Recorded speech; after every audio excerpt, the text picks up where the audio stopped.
Assalamu alaikum warahmatullahi wabarakatuh. Subject Computer Science for 11th Standard A section. In this session, we are going to start a new lesson, chapter number 7, Composition and Decomposition. Last session, we completed the 60th chapter, the algorithm, in which we discussed the different techniques of algorithm, blocks of algorithm, and understand the concept of algorithm. So chapter 7 is the continuity of the chapter 6. So in chapter 6, we discussed the algorithm techniques. There are four different techniques. One is specification, another one is abstraction, third one is composition and decomposition. So in this chapter we are going to discuss the last two algorithm techniques, composition and decomposition. In this session we are going to learn the following topics, which discuss the composition and decomposition and notations for algorithm. Let's start our first topic, notations for algorithm. Notations. What is notations? Notations is a way of writing anything. So in every language you can see there is many languages in our real life. Some languages have the scriptive languages. Another languages are phonetic languages. It means phonetic languages contains only the sound and their meanings, but scripted language contains all the sounds and their meanings, and they have letters, words and symbols also for representing the language. In the same way, when we try to write an algorithm, we need some notation techniques. In there are mainly three different notation techniques are followed. They are: one, programming language; number two, pseudocode; number three, flowchart. What is programming language? Of course, we know there are many softwares, namely C++, Java, Script, VB, Oracle are some of the examples for languages which are routinely used. These softwares are comes under the category called languages. By using these softwares, we can create a new software. So when we decide to create any algorithm, we can use a languages as a notation for expressing our algorithm commands. Next method is the pseudocode. Is a notation similar to programming languages. Algorithms expressed in pseudocode are not intended to be executed by the computer. So the only difference between programming language notation method and pseudocode notation method is when you write any algorithm solution in programming languages, that solution, that notation may be executable and interpreted and translated into binary language and gives some output. But when you write any algorithm solution in pseudocode notation method, then it is not interpreted by any language software, and it is common for all language software. It means the notation, the solution, the algorithms written in pseudocode notation method is common for all programming languages. So this is the important difference between programming language notation and pseudocode notation method. Next, third method is flowchart method. This one is the very earlier method used in computer field for algorithm methods. This method is also called as a diagrammatic notation method because here we use a different types of shapes for different types of commands or instructions. So we will see these three notation methods one by one. The first notation method is programming languages. Of course, we know what is programming languages. We already said that C, C++, Python, and Oracle are some of the programming languages software which are used to create software packages and give instruction to computer. These languages have their own grammatical rules and regulations. Based upon the rules and regulation only we can give the notations in this programming language notation method. For example, if you write any algorithm in C++ language, then you should know the rules and regulation of the C++ language. And if you want to write the same algorithm notation in Python, then you should follow the rules and regulation of the Python language. So each and every languages have their own rules and regulations. So we should know the rules and regulations for using these languages. Just like our normal language for which we use for communication, like English or Tamil. So here you can see whenever we try to give any information or communicate with other, we want to follow the grammatical rules and regulations of their respective languages. If you speak in English or write in English, then you should know what is the rules and regulation for the English language, and same rules is not applicable in Tamil language.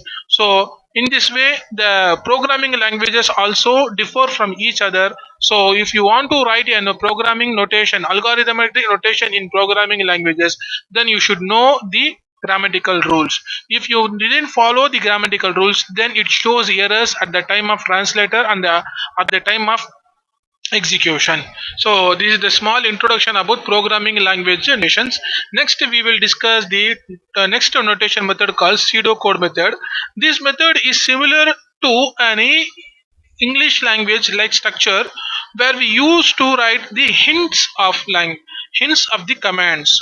For example, if you in pseudocode method, you can use any English term or any symbol for representing the meaning. So the only rules here is some way you want to convey the message to the reader. For example, in our day-to-day life, we use different types of words for communicating. For example, in SMS or MMS, in WhatsApp message, if you want to say good night to anyone, then we didn't type the correct letter or word in that.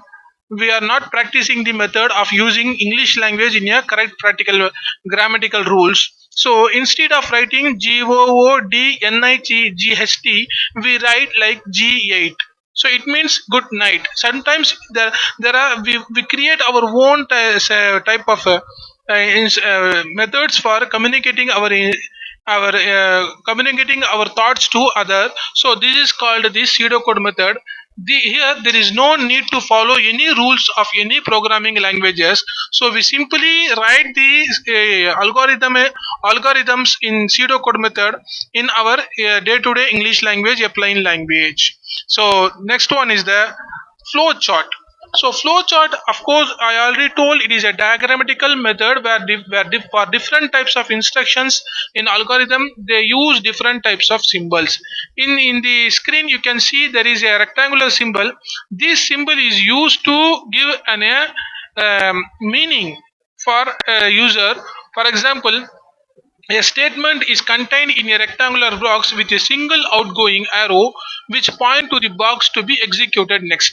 Here in the diagram you can see two arrow symbols which gives the instruction to the reader that there is some next method, next step is going to execute here. So it shows some direction for the next execution, and a statement within a rectangular box shows some instructions. So in the same way, here in screen you can see a diamond shape which is used to give outgoing labels true or false, where based upon some algorithm methods we want to use the condition. For example, if you are using any condition and depending upon the condition you are going to decide which statement is going to be executed and which statement should be skipped. Then at the time of mentioning the condition you should use these diamond shape for mentioning condition in flowchart notation methods.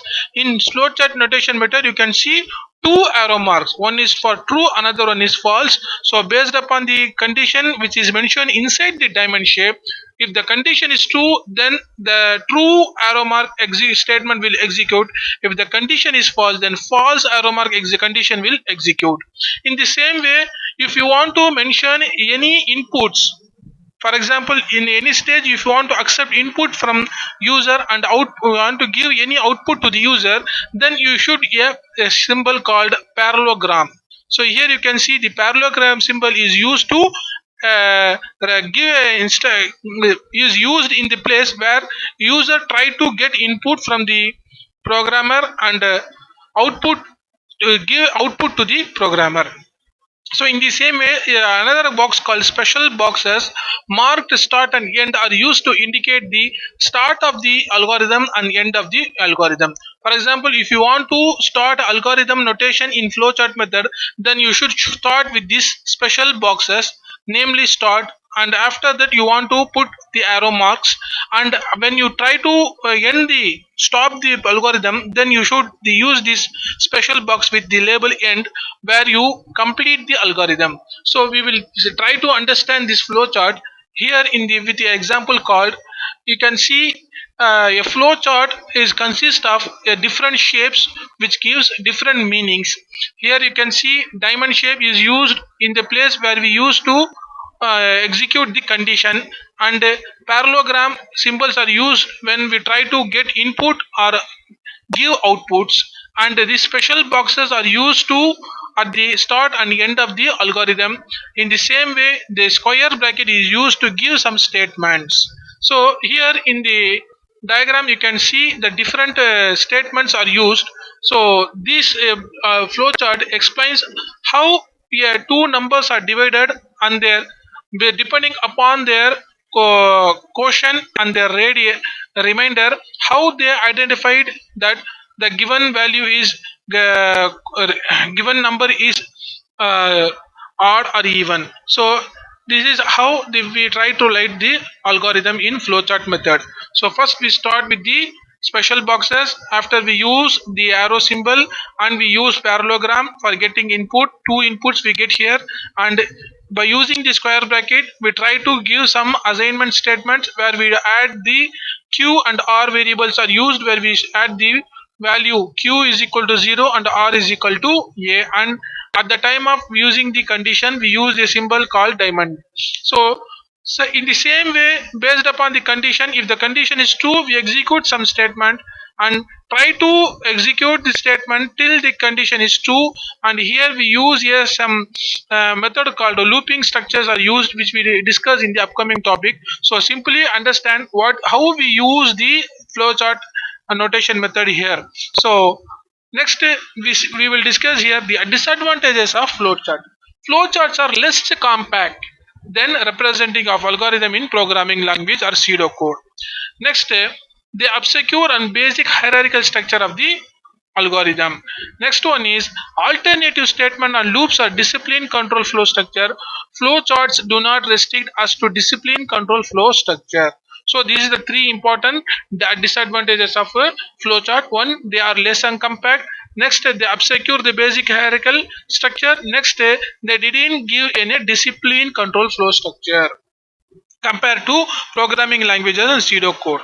Next to topic is composition. So what is composition? Of course, we already discussed the top the beginning the continue beginning of the topic, that is algorithm techniques. So composition is one of the important algorithm techniques. It may be a third algorithm technique. The first one is specification, second one is abstraction, which we already discussed in chapter 6. Now we are going to discuss the composition. Composition means composing a statement for algorithm. A statement is a phrase that commands that computer to do an action. So we already know there are different statements like assignment statement used to assign value to variable, and function statement which create a function. So here controls condition statement which gives some conditions, and the input statement which accept input, output statement which give outputs. So there are different statements we use here, and all these statements are arranged in a perfect manner for a solution. So this is called composing. Composing different types of statements in a proper way is called composition. When we use a complex number of statements, then these statements become compound statements. So there are another statement called control flow statements. They are used to alter the control flow of the process depending on the state of the process. There are three type of statements used in our programming languages. One is sequential statement, second one is alternative statement, third one is iterative statement. So there are three type of statements we use here for composing different statement. One is sequential statement. So sequential statement is nothing but a statement which start execute from the statement 1 and end at this statement 2. There is no interruption between these statements and there is no repetition between these statements. So they start from the line number one statement, from the statement number one, and end at the last statement of the program. In this algorithm, there is no skipping of any statement, there is no ignoring of any statement, there is no repetition of any statement. So if you take an example, if you want to accept a P and input output relationship Q for a problem, if the statement yes solves the problem, it is written as just like here. You can see yes and s1, s2. Here if we decompose the problem into two components, we need to compose yes as a sequence of two statement s1 and s2, such the input and output relationship s1, and say r is the input property of the s2. See here, what we want to exactly do here is we are we are composing statement in line by line manner. So this is called the sequential statement. Here you can see an example which we already know, how a farmer, goat, grass, wolf cross the river and go to the another side of the river. So there is the problem, we cannot allow goat and wolf together alone, because wolf will eat the goat, and we cannot allow goat and grass together because goat will eat the grass.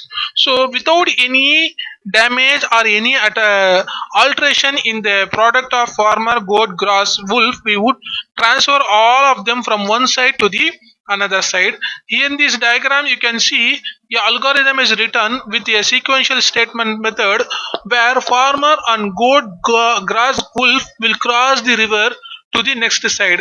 Consider in the statement number one, all the four members are left side of the river. So what they do to cross this river? So first farmer and goat cross the river, so that's why the R letter is mentioned here. So to mention their side, we use a letter, two letters. If they are in left side, then we use left, and if they are in right side, then we use the R letter. So at the first step, all four members are in left side of the river. So in the second step, farmer takes the goat and travel across the river and go to the right side of the goat. So both members, farmer and goat, are in the right side of the river. So in the third step, you can see when farmer, goat are in right side and grass and wolf on the left side. So grass and wolf may be leave alone, because wolf cannot eat grass and cannot do any damage to grass. So next, farmer will travel to left side of the river. That's why farmer is equal to L in the fourth step. In the fifth step, you can see farmer again in the left side, but goat still in the right side of the river. So farmer, grass, wolf are in the left side of the river. Goat alone is right side of the river. Again, farmer takes the grass. Farmer takes the grass with him and travel across the river and go to the right side of the river. So now in the seventh step, there are three members are in right side of the river. The members are farmer, goat, and grass. Wolf alone in the left side. So now farmer, goat, grass are in the right side of the river. Wolf alone is in the left side of the river. Now what farmer do? Again farmer take the goat with him and travel to the left side, because goat and grass cannot be alone. That's why farmer take the goat and travel to the left side of the river. Now at the 10th step, ninth step, you can see farmer, goat, wolf are in the left side of the river, grass alone in the right side of the river.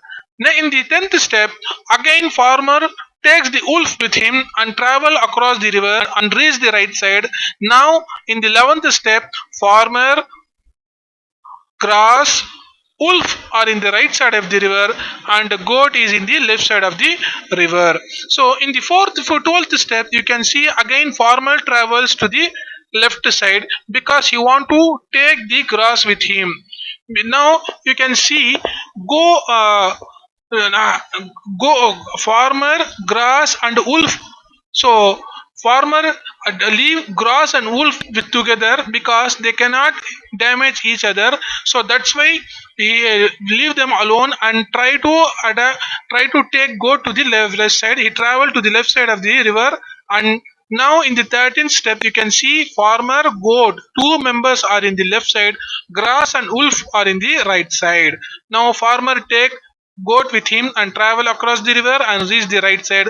At the end, farmer, goat, grass, wolf, all the members are in the right side of the river. So this is the statements where we can see all the members are travel from the left side of the river to the right side without any damage, without any complication. So on each and every step there may be the oscillation. Sometimes farmer in left side, sometimes goat in, maybe in left side, sometimes wolf maybe right side, sometimes farmer in right side, but almost at last all the members are in the right side of the river. So these statements is called the sequential statement. So because in these 15 statements no statement is repeated, no statement is skipped. So this is called the first method, statement sequential statement method in composing. So we can write any algorithm in this method where we cannot skip any statement, we cannot repeat any statement. So this type of statement are called sequential statements. Now here we can see the next statement called alternative statement. When we try to compose the algorithm, what is alternative statement?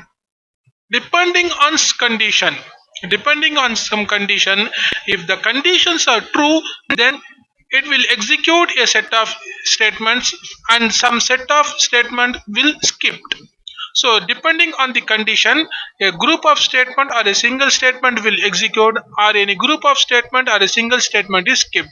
So for in flowchart you can see diamond shape is used to mention the condition, where you can see two arrows, one is false arrow and true arrow, which we already discussed. If the condition is true, then it will execute the true statement and false statement will skipped or ignored. If the condition is false, then the false statement will execute and true statement will skip.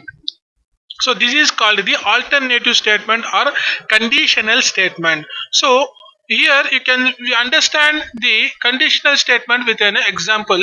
So here an example where we want to identify the minimum of two numbers. So we want to accept two numbers and we want to find which number is small or minimum compared to another one. So what to do? First, in algorithm techniques, first technique is we want to write the specification and we want to abstract. In a specification, we want to write the name of the algorithm. In second step, we want to write the input properties of the variable. Third, we want to write the input output relationship. So here you can see the specification is written here. So specification for the above problem is minimum a and b. So name of the algorithm is minimum, a and b is the input. So what is the relationship? Input s, a comma b. So we want to accept input from the user a and b. What will be the relationship? Any one of the variable values should be less than, that is the result. What is the relationship? So next we try to write the algorithm with a sorry, in with a alternative method. It is also a composing called. Here we try to compose the solution algorithm for the above problem, example number 7.2. So we write the algorithm name after we accept the input, and here we execute the condition statement or alternative statement, where we mention a keyword called if, which check the condition. So what is the condition? If a less than b, if a less than b, we don't know what is the value of a, we don't know what is the value of b. Here we check if a less than b, what will happen if the a and less than b.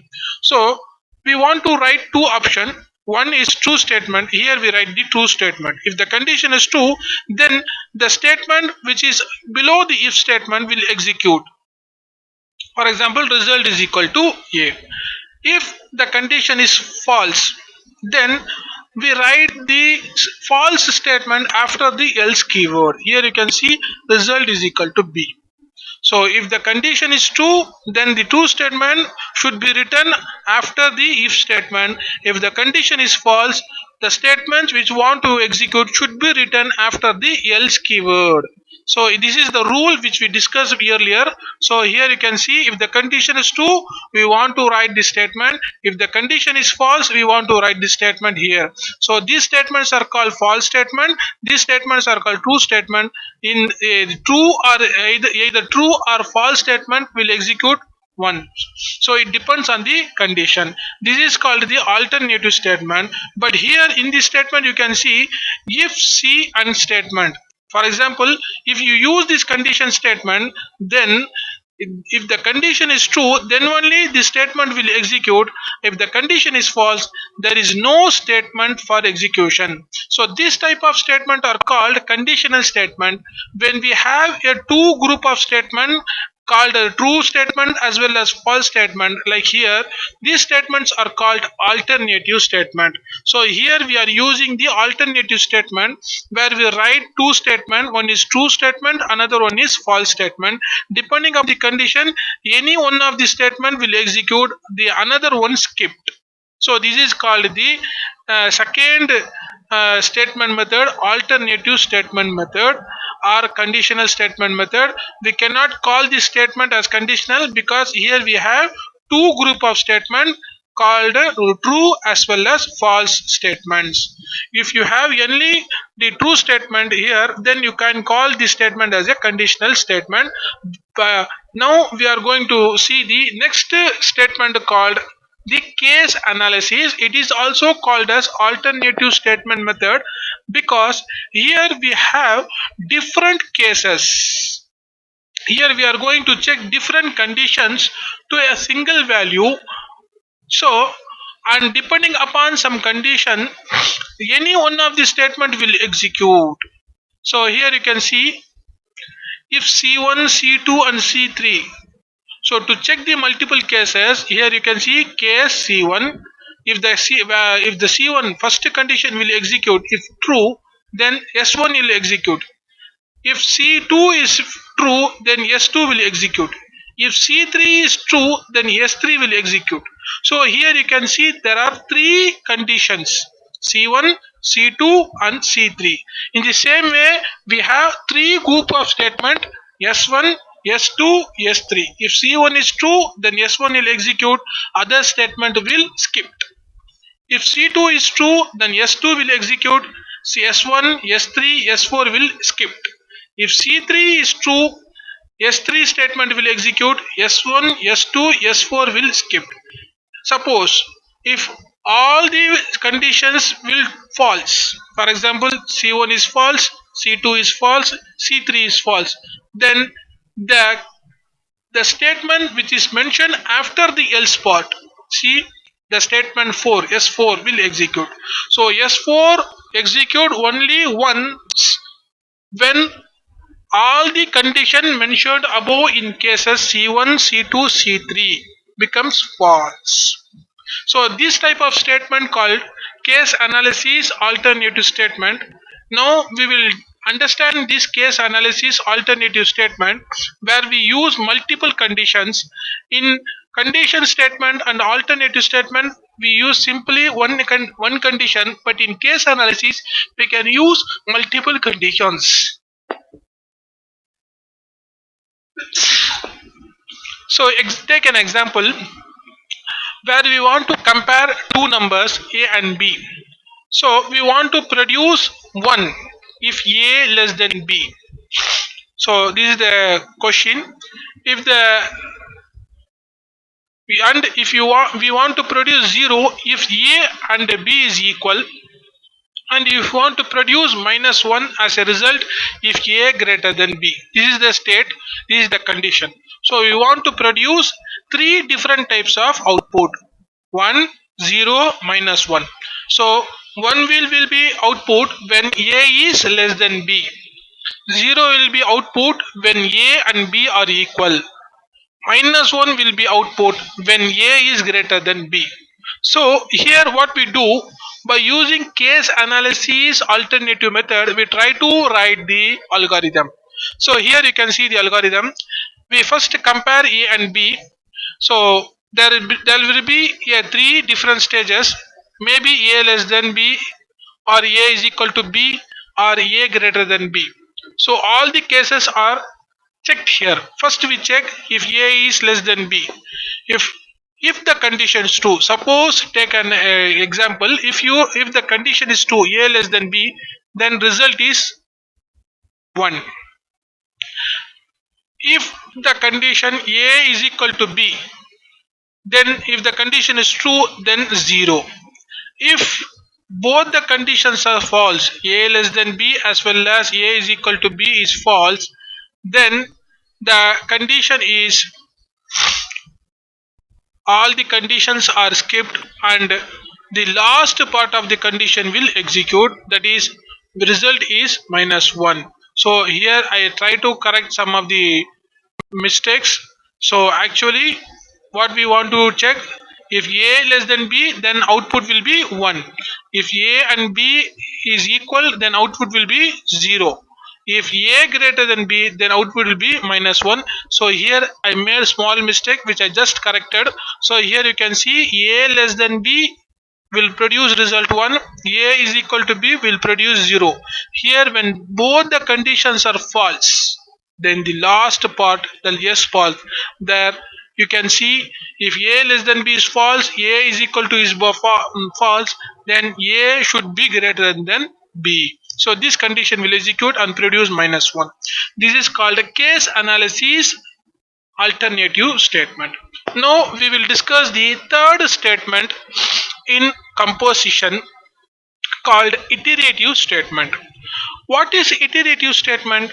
Iterative means executing a group of statement or a single statement again and again with a specific condition, with a number of times. So these number of times can be checked with a condition. So we can execute a single or a group of statement more than one times.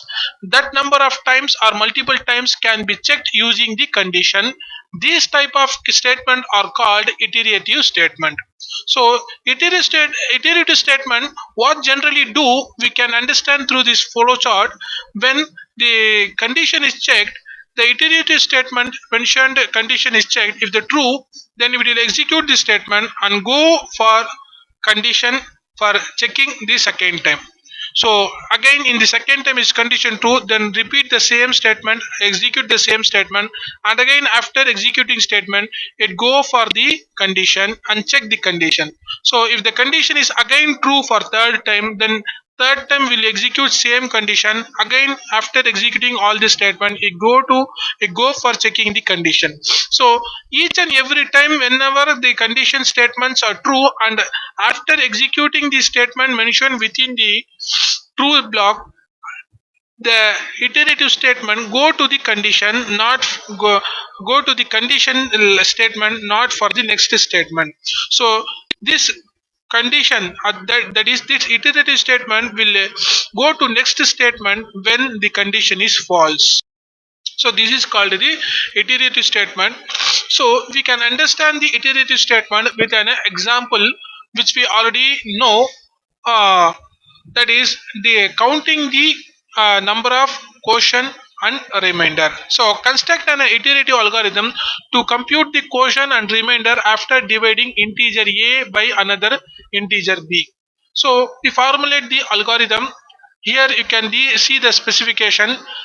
First we name the algorithm as divide a comma b and try to understand the inputs property.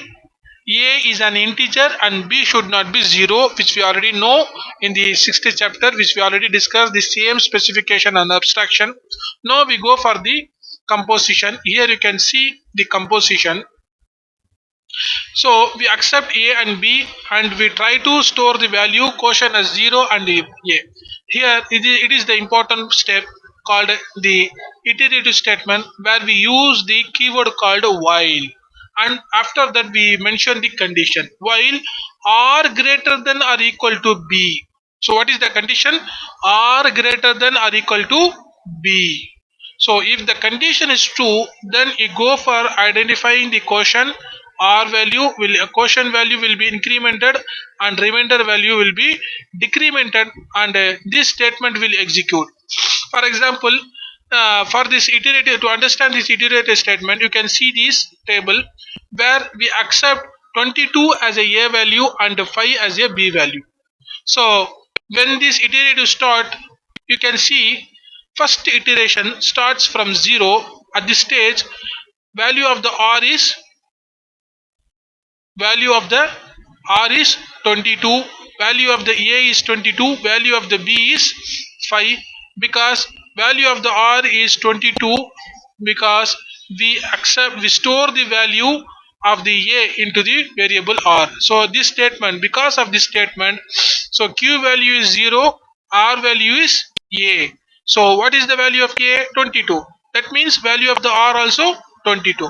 So what is the value of Q? 0. So that's why value of the Q is 0, value of the R is 22. So at the beginning stage, that beginning stage represent the 0 iteration. There is no iteration start. Now the iteration start at the time when this condition is true. So here value of the R is 22 and it is greater than or equal to B. Of course, it is greater than or equal to B because value of the B is 5. Here you can see value of the B is 5. So first time the iterative statement will execute, and it will execute this statement where value of the Q is incremented by 1. So 0 becomes 1. So 0 plus 1 is equal to 1. And value of the R is decremented by B, that is R minus B. So value of the R is 22, value of the B is 5. 22 minus 5, 17. So after completing the first iteration, value of the R is 17, value of the Q is 1. Now after executing the statement, it goes to condition and checks the condition. So now value of the R is 17, value of the B is 5. So again the condition becomes true, so it goes for executing the loop statement or iterative statement. Again Q plus 1, it means value of the Q is 1, so 1 plus 1, 2. R minus B, value of the R is 17, value of the B is 5, so 17 minus 5, 12. So after executing statement, it goes to check the condition.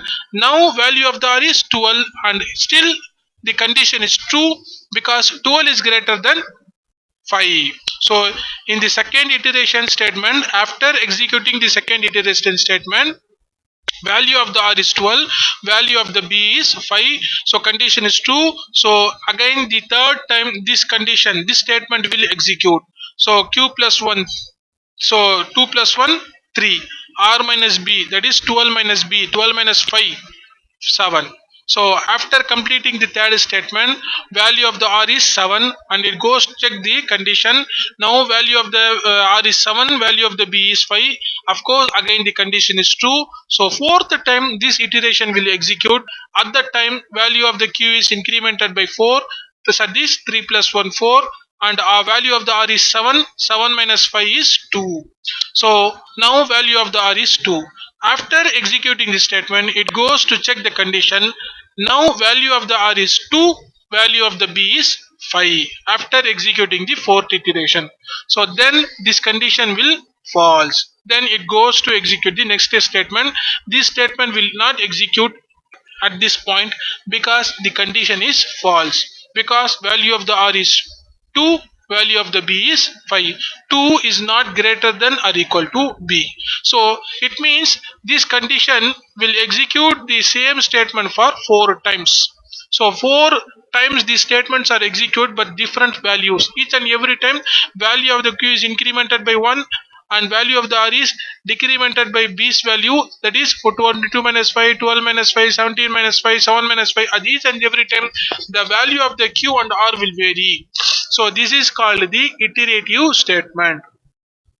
So next we will understand the same iterative statement with another example called constructing an algorithm for making an arrangement of different chameleons to create a same number of chameleons with the same color number of chameleons. Consider chameleons as A, B, C and their initial value may be capital letter A, capital letter B and capital letter C.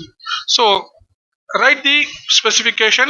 So specification for the chameleons Of course, we know we already discussed the chameleon's theorem example where there was a island namely Chrome Land where three type of chameleons with different colors. They are red, blue, green.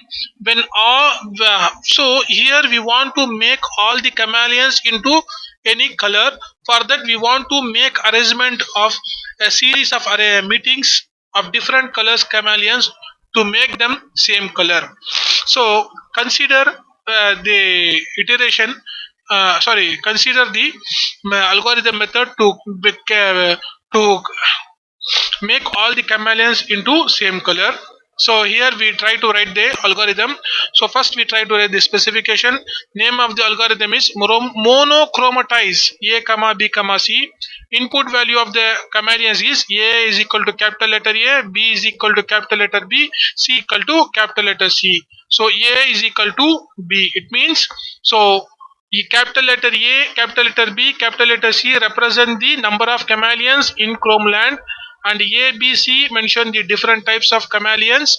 And what is the relationship between the input is A value of the A and value of the B should be same. So here we try to write an algorithm where the value of the A chameleons and value of the B chameleon should be same. Then only we make a series of array meetings for chameleon A and chameleon B and make them into same count. So here at the time of output, A B becomes 0 and C is equal to A plus B plus C. So it means we try to convert A B chameleons into C chameleons by making a series of arrangements. So what we write here you can see we write an iterative statement where we try to check the value of A greater than or is equal to 0, and each and every time we decrease the value of A by 1, decrease the value of B by 1, and increase the value of C by 2. That means we are reducing A value by 1, we are reducing value of the B1 by 1 and adding the third chameleon value by 2. So it means whenever this loop will execute, A B value will decrease, and each and every time iteration C value will increase by 2. So we can understand this iteration through this table. So here you can see value of the A, B, C at 0 iteration is, so value of the A is 4, value of the B is 4, value of the C is 6. So now check the condition. So while A greater than 0, of course value of the A is greater than 0. So condition is true. So when the statement execute A minus B, so 4 becomes 3, B minus 1, again 4 becomes 3, C plus 2, so 6 becomes 8. So at the end of the first iteration, A value is decremented by 1 and becomes 3, and B value becomes 3 because the value is decremented, and the value of C is incremented by 2, that is C becomes 8. So after it goes to check the value condition where A greater than 0 is the condition, again the condition is true because now value of the A is 3, so condition is true. So second iteration start, again value of the is decremented by 1 and it becomes 2, value of the B is decremented by 1 and becomes 2, and value of the C is incremented by 2 and it becomes 10. After completing the second iteration, value of the A is 2, B is 2 and C is 10. So again it goes checks the condition. So condition becomes true because A greater than 0. Of course value of the A is 2 which is greater than 0. So again same condition will execute. Again value of the A is decremented by 1 and it becomes 1. Value of the B is decremented by 1 and it becomes 1 at the third iteration, and value of the C is incremented by 2 and it becomes 12. So 10 plus 2 is 12. So again it goes check the condition, iteration will check the condition becomes true for fourth time. Now at the fourth time value of the A is decremented by 1, that is 1 minus 1, so A becomes 0, so B minus 1 minus 1 becomes 0, so the value of the B is also 0 and C becomes 14. So after executing this statement, when iteration checks the condition, now the condition is false because value of the a is 0. So 0 is not greater than 0. So it terminate the loop and go for next statement. So this is called the iterative statement. So finally we complete the iterative statement where make a series of arrangement of a b chameleons and convert them into c type. So finally value of the c is a c is equal to a plus b plus c. So here you can see c is equal to a plus b plus c. It means value of the a, value of the b, value of the c. 4 plus 4, 8, 8 plus 6, 14. So this is the output which we need here. So this is the solution for the given question. So in the same way, we can write the pseudo code using the flowchart notation method, where we accept A, B, C input through the rectangular boxes, parallelogram boxes, and by using the diamond symbol, we mention the condition and we write true statement as well as false statement, and each and every time the loop statement is true, condition is true, then this statement where we decrease the value of a and b and increase the value of c by 2, and after completing the statement we try to check the condition. So each and every time whenever the true iteration statement will execute, after ending the statement condition is checked. If the condition is false, then only it allow to go for next statement. So at the final value of the A, B, C will display on the screen.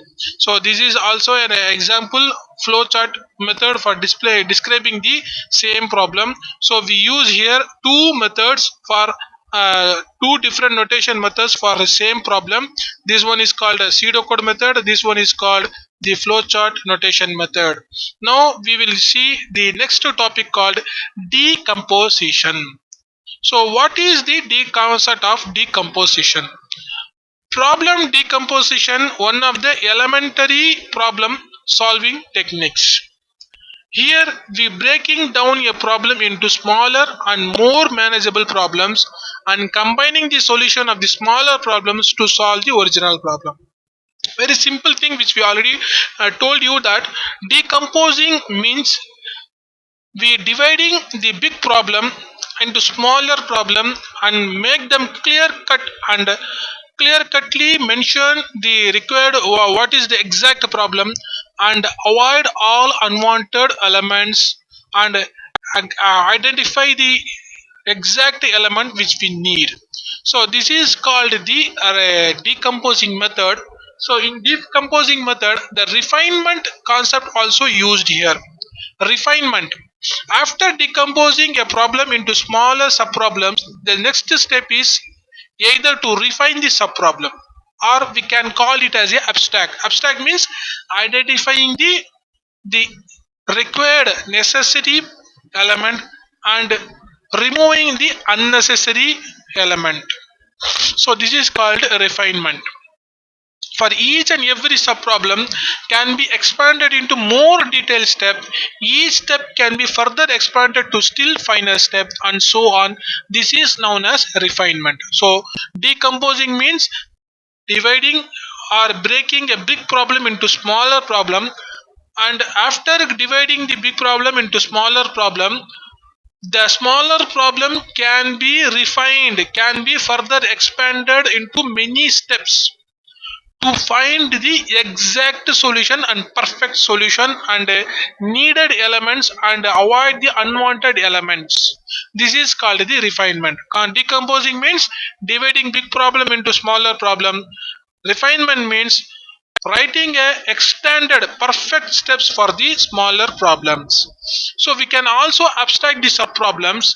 We specify each subproblems by its input property and input output relationship. It means we can create a separate algorithm, separate solution for each and every subproblems. This is called the refinement. So now we try to understand this decomposing and refinement concept. Consider a schoolgoer. Maybe it means a student, student's action in the morning of every working day. For example, when school starts, every morning, what will a schoolgoer or a student do? So, first step, get ready for school. The main purpose of the student is get ready for the school. This is the problem. So what we can do here, what we can decompose here, it means we can decompose the big problem going to school already, already preparing to go for the school into three smaller problems. One is eat breakfast. Of course, without breakfast student unable to attend the classes perfectly, so breakfast is very important. Second, after taking the breakfast, what student want to do? Put on clothes. He want to put on clothes, or you, that means uniforms for going to school. And after that, what student do? Leave the home and select any path and any vehicle for reaching the school. Then only he can reach the school, then only he can go to the school. So after taking breakfast, after put on clothes, if he didn't leave the home, then he cannot go to school. So you want to select either bus or any cycle or bicycle or any motorcycle or any other vehicle or any path, or by walk itself you want to reach the school. So the first step called decomposing the big problem into small problems. So going to a school or get ready for school is the big problem. We divide this problem into sub problems. This is called the decomposing. After decomposing the problem, after creating a sub problems like eating breakfast, put on clothes, leaving home, we can go finer steps for the each and every sub problems in a deeper and extended step called a refinement. So now we try to write the exact step of each and every sub problems like eating breakfast, put on clothes and leave. So when we go in detail about eat breakfast, so what we want to do? Eat idlis. Of course, we want to eat idlis, eat eggs, eat bananas, whatever the food we need. For example, if you take idlis, eggs, bananas, then we want to eat the idlis, eggs, and bananas. So when how will we eat idlis? This is the sixth level. This is the expanded step. This is called the refinement. How we eat idlis? So we take idlis when we are hungry. When we are hungry, then only we take idlis.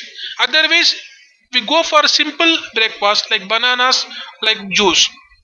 So if you are hungry, then you take idlis on plate, add chutney, eat a bit of eat a bite of idli, and again I eat a bit of idli. So we repeat the biting idli again and again to fulfill our hungry.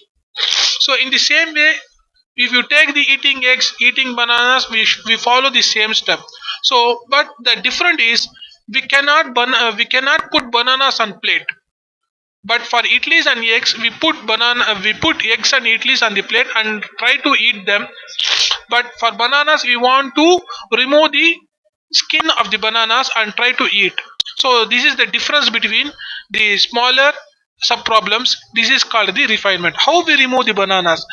Either we remove the skin of the bananas, or we take the bananas with us for breakfast or break time in a school. So this is up to the student. So this is called the refinement. So this is the simple example, real life example to understand what is decomposing and what is refinement.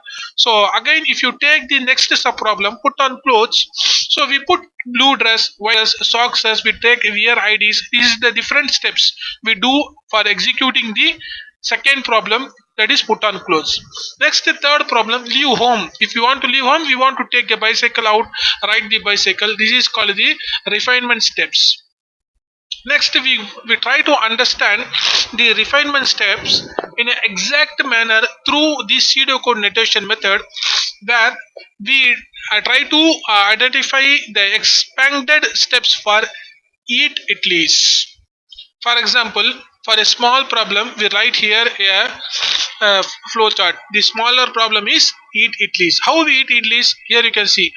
If you are hungry and idli is on table, then we put idli on plate, add chutneys, and idli is in plate. Yes, true. Then we try to eat.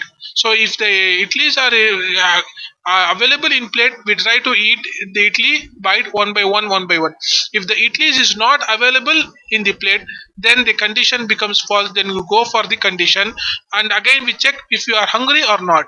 So if you are hungry, then we do the put the idlis again on the plate and chutney on the plate and try to execute the second statement and we eat. So if you are hungry, if you have plate but you didn't have idli on the plate, then you cannot eat. So this is the condition. This is called the finer minute step of the algorithm. This is called refinement. So when we the condition is false, that is if the hungry is not, then the condition becomes false, or it is not on the table, or it is over, then the condition becomes false. This is the two condition. One either hungry is false, yeah, another one is either it is not available, so then condition becomes false, it go for next statement. So if the condition may be hungry or egg tables, if the idli is over but hungry is still, then he can eat eggs. Yeah, so eat eggs, and each and every time it checks number of eggs, and hungry is over, eggs are available, then also you go for next step, because so both conditions are checked here.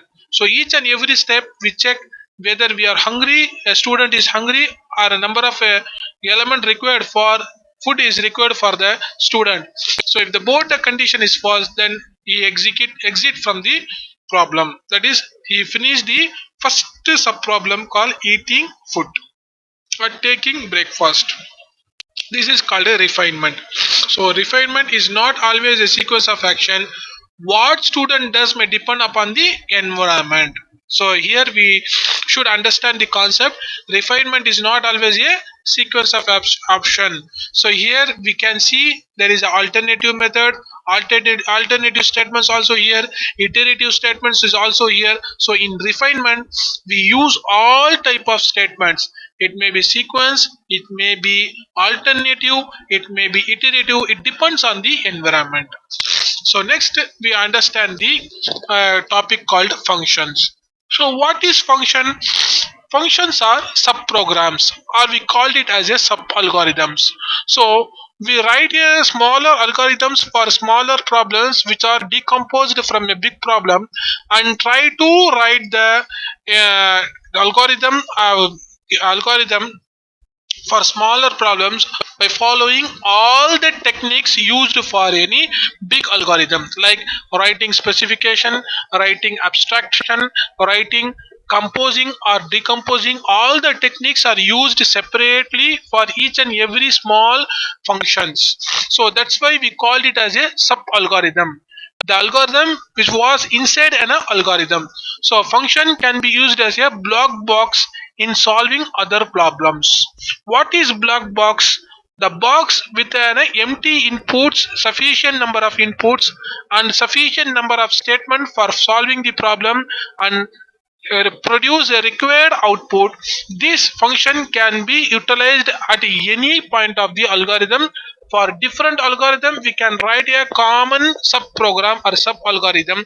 So this is called the functions. So function may maintain its own variable.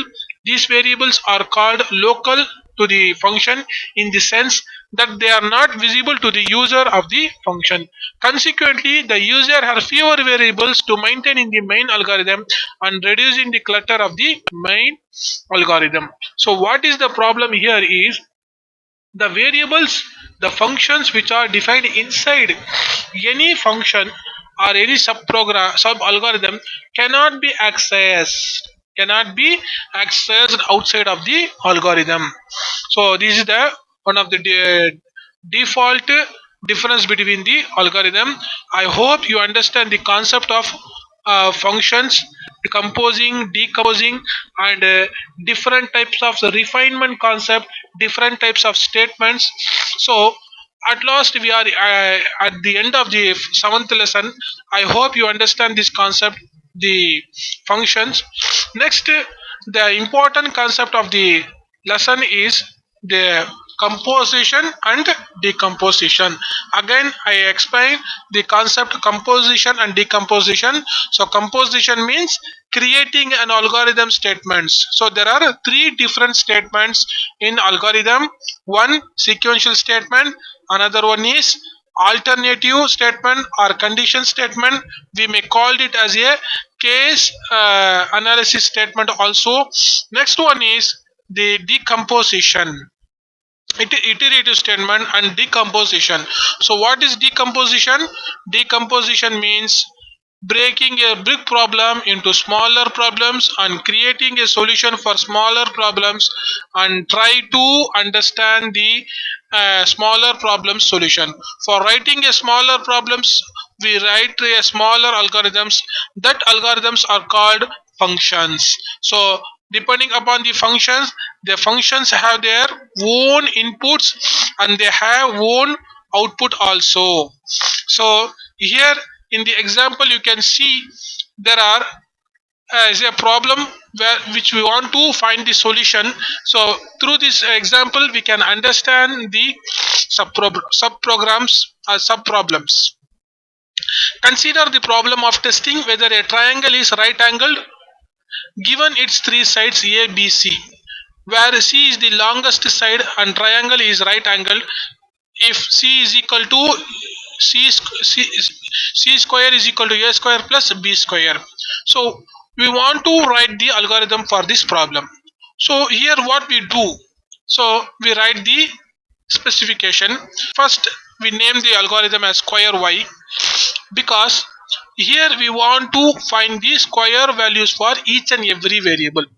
So here we create a function. It may be called a sub algorithm, which is used to find the square of any number. Here y is the input for the function square, which accept y and produce the output y square. The simple function. This function can be used for identifying the square value of c as well as square value of a, square value of b. So this is called the black box, which is not separate or a specific for any algorithm. It is a common algorithm, sub algorithm, which can be used for any time, any number of time, and with any big algorithm. So right here we are trying to find the right angle triangle. Uh, for that we write the a separate algorithm. So this is the smaller algorithm which identify the square value of the given number. This is the algorithm for identifying the right angled triangle. So for that we write the name of the algorithm as right angle triangle. We accept three input a b c.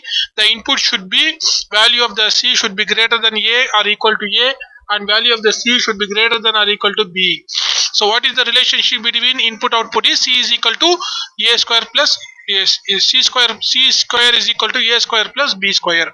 So if the condition is false, otherwise square of c is equal to square of a plus square of b. So result will true, else square result will false. So what we here we do is we use the function called a sub algorithm, namely square, which we created here, where we send the value of c to this variable and find the square value of c. So consider the c value is in is transferred to y and find the square of c, and it was stored here. Again we use this same sub function or sub algorithm square to identify the square value of a, and the same way we use the same square sub algorithm for third time to identify the square value of b. So in a single line we call the square function for three times. So square of e, square of c, square of a, and square of b, but we write the algorithm only once. It means we use the same number of statement again and again for multiple times with different values. So here we send the C as input, here we send the A as input, here we send the B as input for the square, and each and every time we get separate outputs. So here we get the C's output, here we get the A's output, here we get the B's output. After getting the output, when we check the condition, that is C square is equal to A square plus B square, then if the condition is true, then the given value triangle is a right angle triangle, then result is true. Otherwise result is false, that is the given triangle is not a right angle triangle. So here we write two algorithms. This is the main algorithm where we try to find the right angle triangle.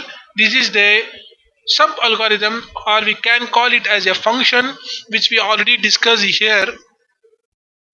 the function which have its own variable which cannot access outside, which is also called as black box, which is also called as sub algorithm for a bigger algorithm. So square is the sub algorithm or function which is used inside a big algorithm to identify the right angle triangle. So I hope you understand the function concept and the composition decomposition concept. Very simple concept. So try to go through this all the topic and try to understand the topic. If you have any doubt, contact me through WhatsApp. Prepare the question and answers of the book bags exercises and send their answer images through WhatsApp to me and prepare for examination. Thank you. Assalamu alaikum.